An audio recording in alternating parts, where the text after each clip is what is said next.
أعوذ بالله من الشيطان الرجيم.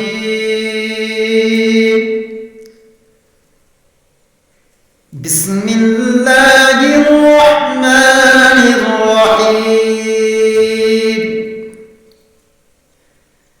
إذا زلزلت الأرض زلزالها وأخرجت الأرض أثقالها وقال الإنسان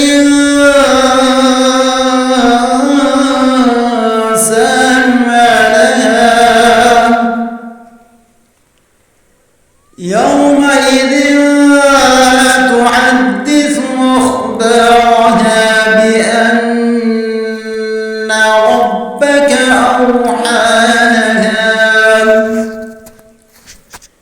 يومئذ يصدر الناس أشتاتا ليروا أعمالهم فما